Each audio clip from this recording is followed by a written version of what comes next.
Samajwadi party के मुखिया अरविंद अखिलेश यादव जी गद्दारियों के साथ अखिलेश गांधी का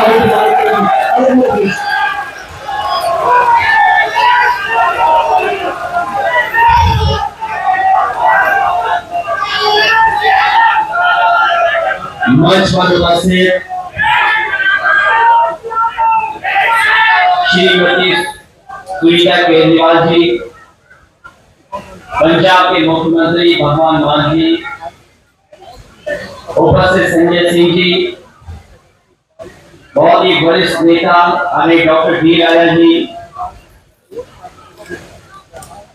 बहुत ही वरिष्ठ नेता येचुरी जी, सीताराम येचुरी जी।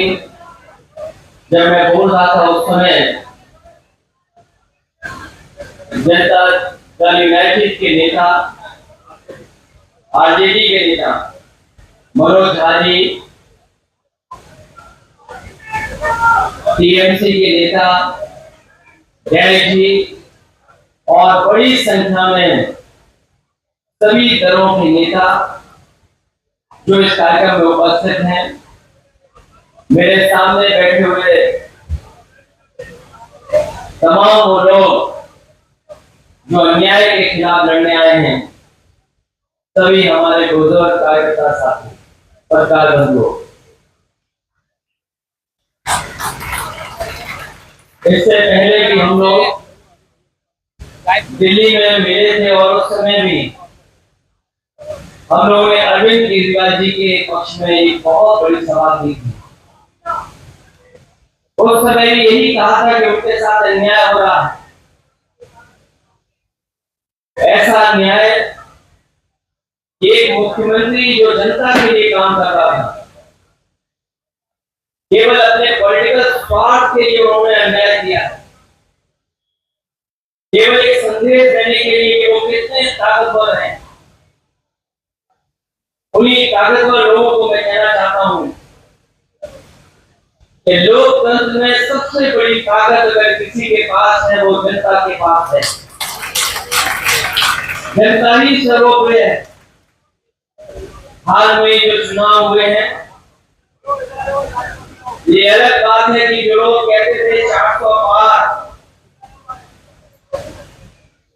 उन लोगों को जनता ने बहुमत नहीं दिया।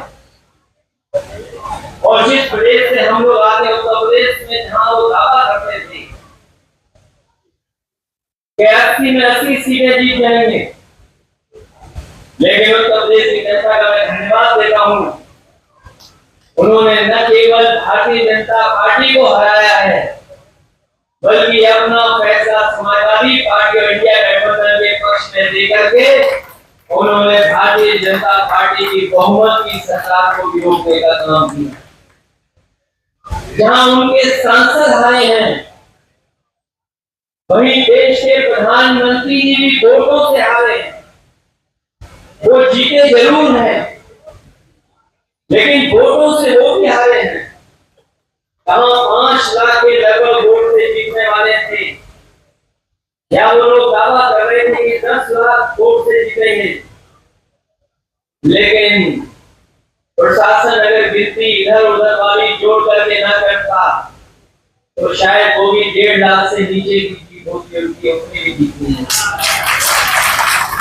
कम से कम ये संदेश तो बीजेपी को समझना चाहिए कि जनता उनके खिलाफ है।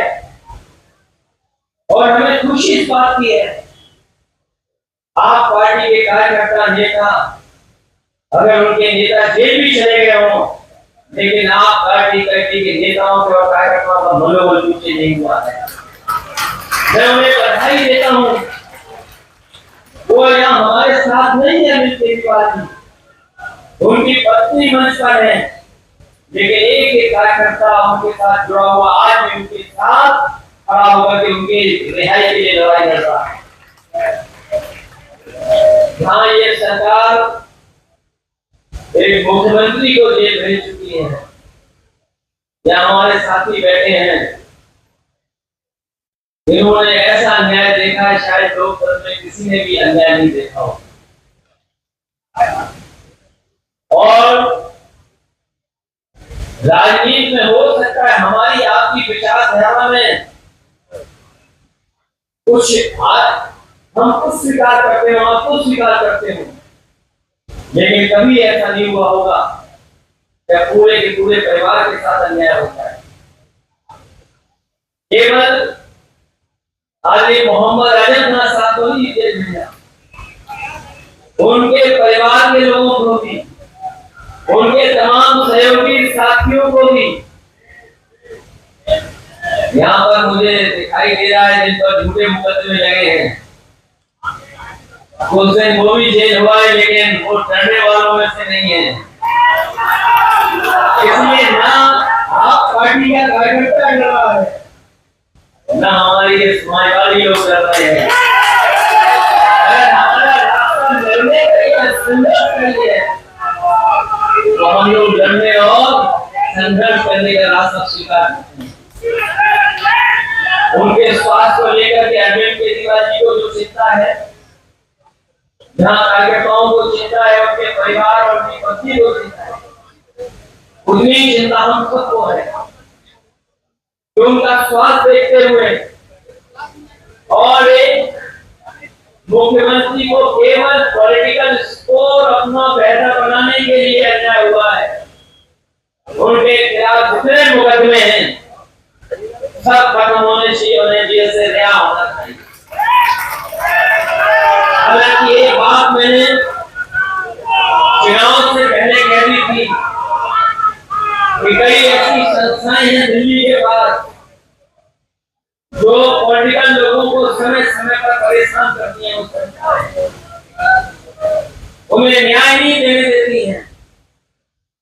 मैंने हालांकि वो कहा था एक सीनियर जर्नलिस्ट से, उन्होंने अखबार में भी छाप दिया था, कई ऐसी संस्थाएं हैं जो जानबूझ करके पॉलिटिकल लोगों को बदनाम करने के लिए, उनको अपमानित करने के लिए, झूठे मुकदमे लगाने के लिए हैं।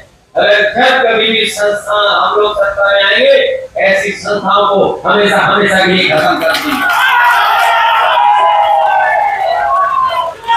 हमारे लोकतंत्र में किसी को झूठा भसाना नहीं लिखा है, हमारे संविधान में झूठा भसाना नहीं लिखा है, लेकिन बीजेपी का पता नहीं कौन सा संविधान है जिससे झूठा भसा देते हैं। कौन से सेक्शन में ये व्यवस्थाएं बना देते हैं। फिर भी हमारी लड़ाई और हम आपका हमेशा साथ देते रहेंगे। आप अच्छे दिन में भी होंगे, दुख तकलीफ में भी होंगे, हम समाजवादी लोग आपके साथ खड़े दिखाई देंगे। मैं आपको इस संघर्ष के लिए बधाई देता हूँ।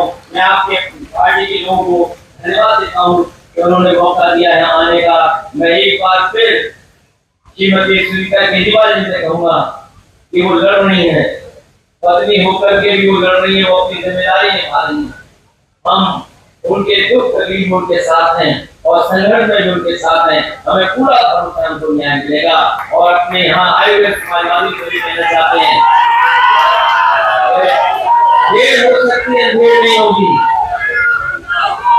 एक दिन आप देखोगे वो भी बाहर आकर के हम लोग के साथ बैठे होंगे।